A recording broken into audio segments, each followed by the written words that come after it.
सज्जन सिंह जी, आप अपना roll number बताइए।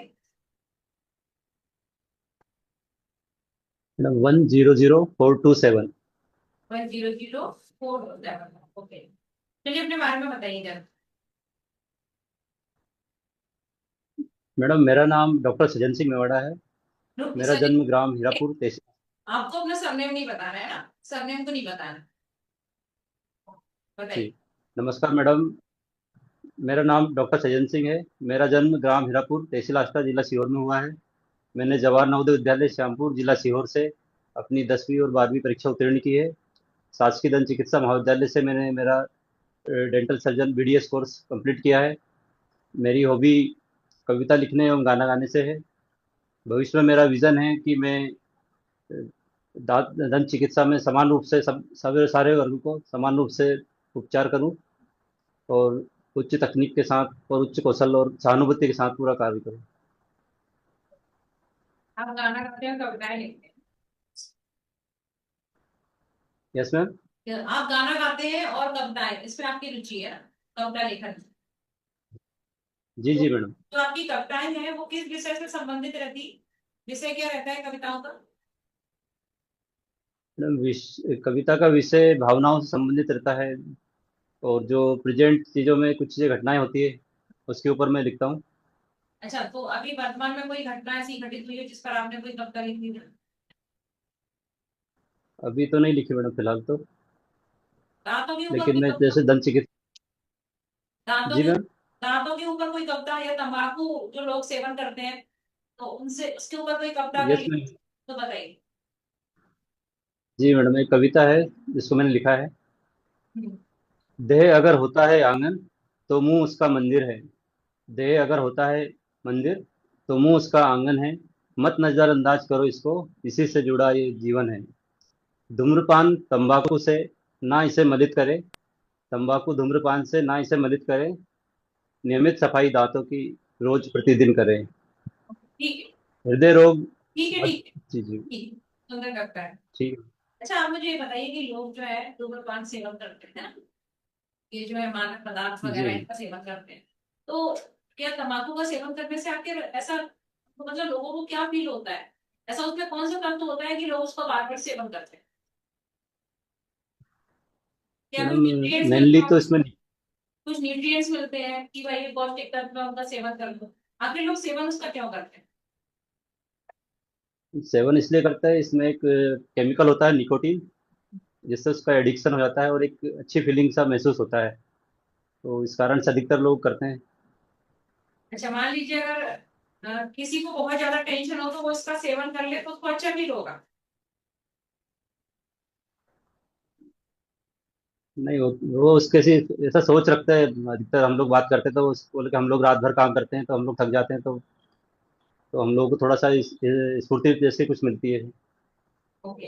अच्छा, मान लीजिए कोई व्यक्ति है, तो तंबाकू सेवन का मतलब तंबाकू सेवन करता है, काफी इसका आदी है, और वो छोड़ना चाहता है, छोड़ नहीं पाता, तो उसको हम क्या यस सलाह मैम। देंगे कि कहाँ जाना चाहिए, उसको किस तरीके से छोड़ना चाहिए इसके लिए, या कोई संस्थान जो उसमें उसकी सहायता कर सके? मान लीजिए कोई व्यक्ति आया, तो वो कहता है डॉक्टर साहब मैं इसको छोड़ना चाहता हूँ, है ना, तंबाकू का सेवन करता हूँ, मैं क्या, तो आप क्या आपको सलाह? मैडम पहले तो हम हमारी तरफ से इसको छुड़वाने की कोशिश करेंगे। हम उसको बताएंगे कि इसके क्या क्या दुष्प्रभाव होते हैं। मतलब मुंह से लेके शरीर में क्या क्या तकलीफें हो सकती है तंबाकू के सेवन से, ये सब चीज़ हमको बताएंगे। बाकी अगर वो चाहता है कि वो तंबाकू का सेवन छोड़े तो इसके लिए नशा मुक्ति केंद्र है, जहाँ पे उसको प्रॉपर गाइडेंस देके उसको सुधारने की कोशिश करें। ये नशा मुक्ति केंद्र क्या हर जिले में होते हैं? Yes ma'am. हर जिले में होते हैं या हर जिलों में होती है। ये मध्य प्रदेश में कितने नशा मुक्ति केंद्र हैं? मैडम इसके बारे में जानकारी नहीं है मुझे। नहीं, चलिए ठीक, तो आपने ऐसे ही बोल दिया कि हर जिले में होते हैं। मैडम मैंने मतलब जितने भी जिले हैं उसमें देखे हैं, जैसे देवास में ठीक, है और सीहोर में है। ठीक, तो मध्य अधिकतर बड़े प्रदेश के जिलों में जितने देखे जिले हैं। होते हैं नशा मुक्ति केंद्र होंगे, है ना? जितने जिले होते हैं नशा मुक्ति केंद्र है, अगर आप ये बोल रहे हैं कि हर जिले जी में मैम। होते हैं। चलिए ठीक। जी मैम। ये इसमें आप किसी में सर्टिफिकेट मिला है, किससे रिलेटेड मिला है आपको सर्टिफिकेट? इस कार्य के लिए आपने इसमें मेंशन किया है? मैम ये 2 सेमिनार्स के लिए मैंने किए थे जो अटेंड किए थे हमारे कॉलेज में हुए थे। इसमें एक तो अपना इम्प्लांट संबंधित था, और दूसरा ऑर्थोपेडिक सर्जरी हुई थी उसके संबंधित था। अच्छा, आप सीहोर से है ना? तो सीहोर किस लिए प्रसिद्ध है? जी मैडम। सीहोर, यहाँ के जो कृषि उत्पाद है, जैसे सरबती गेहूं है, और सरबती चावल है, और यहाँ का जो इतिहास है उसके लिए काफी प्रसिद्ध है। अच्छा, डीसीआई जो है डेंटल काउंसिल ऑफ इंडिया, जी मैडम। ओ ये अभी इसी रूप में या इसका रूप परिवर्तित हो चुका है? मैडम, इसको बंद कर दिया गया है सरकार की तरफ से। हम्म। इसकी जगह पे इंडियन डेंटल कमीशन का स्थापना कर दी गई है 19 मार्च 2026 को। 2000 2026। मार्च 19 मार्च 2026। ठीक, वो मार्च। ओके। तो जी ये कहाँ, इसका हेडक्वार्टर कहाँ पर है? मैडम, इसका हेडक्वार्टर नई दिल्ली में है। नई दिल्ली में। तो इसकी कार्य वही है जो हमारे डेंटल काउंसिल ऑफ इंडिया की थी, या कुछ अलग है? मैडम, इसमें 3 बोर्ड्स बनाए गए हैं। कार्य लगभग सेम है, लेकिन बाकी 3 बोर्ड इसमें अलग अलग बनाए गए हैं, जिसमें ग्रेजुएट अंडर ग्रेजुएट के लिए अलग है, और जो डेंटल कॉलेजेस है उसके असेसमेंट रेटिंग के लिए अलग है, और जो डेंटिस्ट के लिए जो कोड ऑफ एथिक्स है उसके लिए अलग बोर्ड बनाए हैं। ठीक है। सज्जन जी, जी मैडम।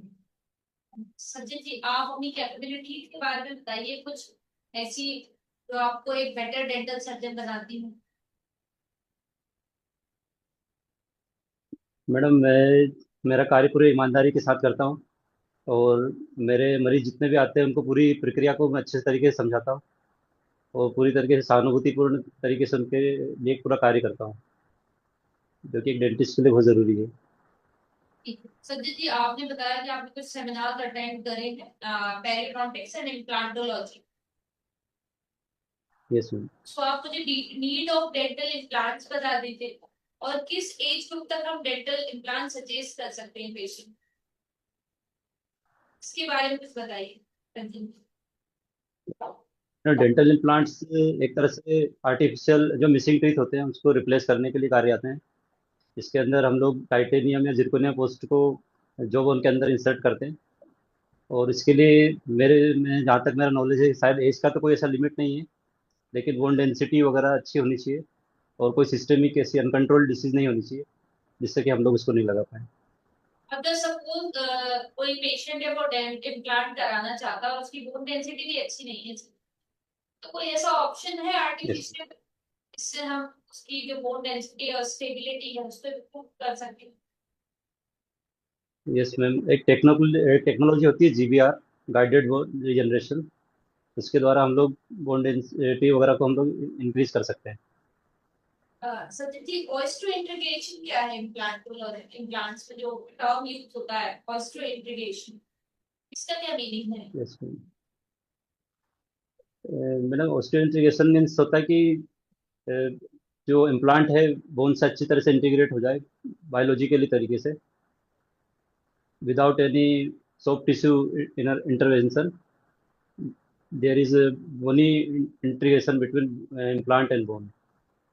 कि आप बता रहे थे कि हम कोई देंगे जिसमें कोई सिस्टमिक कंडीशन ना हो या बोन डेंसिटी अच्छी हो, तो ऐसी कोई बताएंगे सिस्टमिक कंडीशंस के बारे में जो जहाँ पे हम इम्प्लांट सजेस्ट नहीं कर सकते?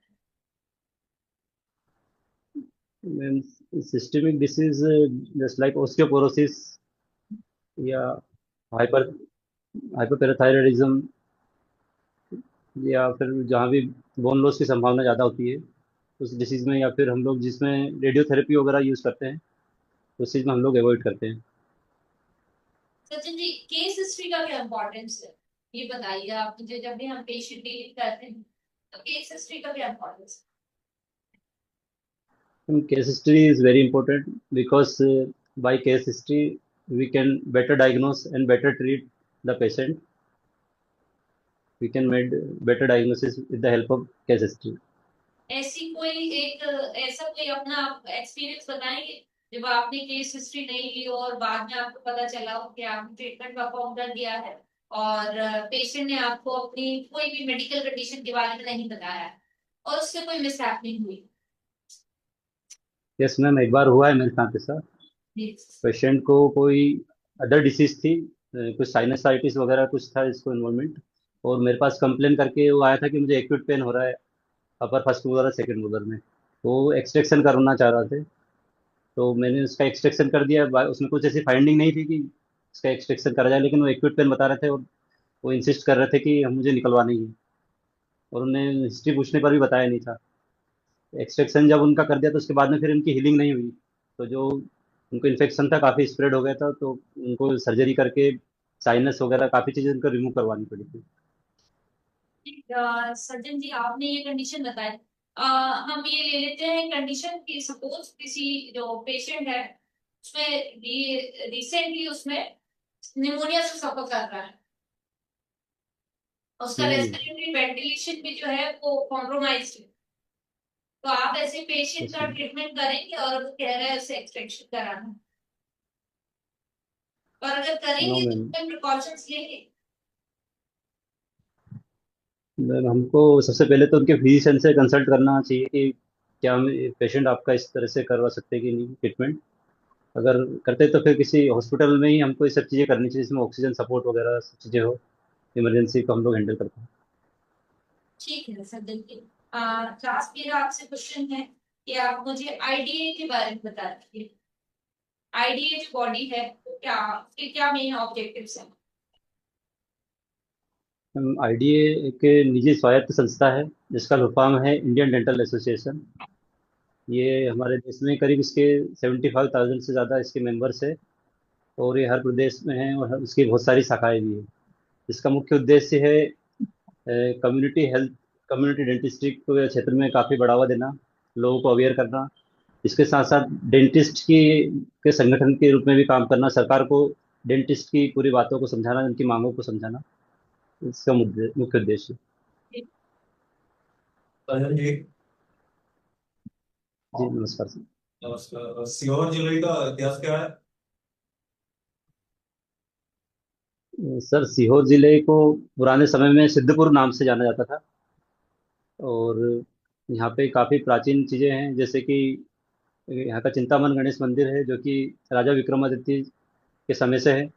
इसके अलावा यहाँ पर ये अवंती राज्य का भी क्षेत्र रहा है। इसके अलावा चंद्रगुप्त, अशोक वगैरह इन लोगों ने यहाँ पर राज किया है। और इसके अलावा यहाँ पे पुराने समय से विजासन माता मंदिर है जो कि सलकनपुर में स्थित है, जिसका भी बहुत आध्यात्मिक महत्व है। क्या महत्व है इसके? जी, यहाँ पे कहा जाता है कि ये एक शक्तिपीठ है, माता जी की शक्तिपीठ है यहाँ पर। और बाकी सर इतना ही पता है सर।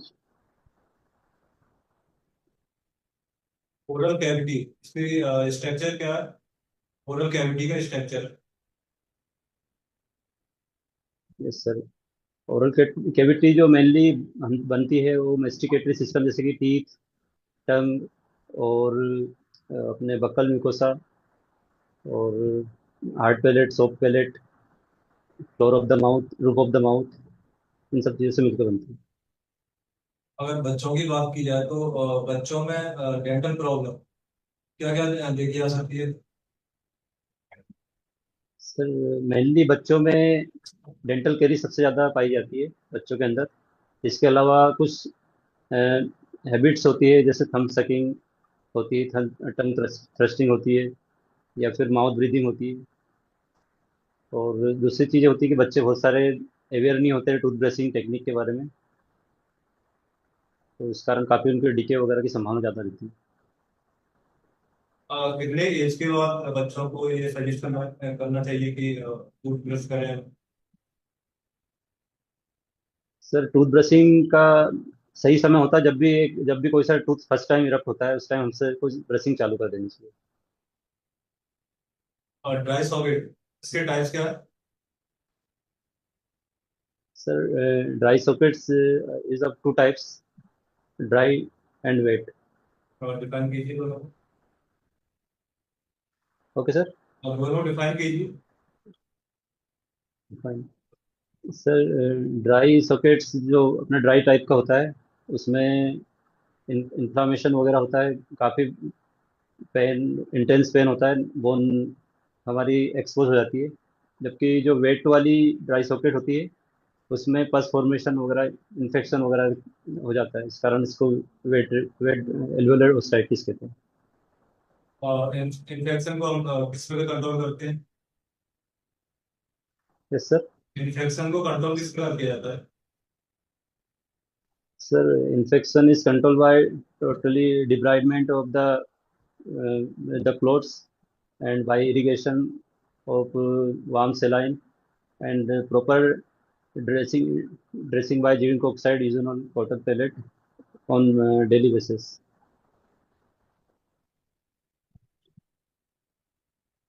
आप मुझे बताइए ओरल बायोप्सी के प्रोसीजर्स क्या होते हैं? ओरल बायोप्सी के प्रोसीजर्स। ओरल बायोप्सी हम लोग दो तरीके से करते हैं जनरली।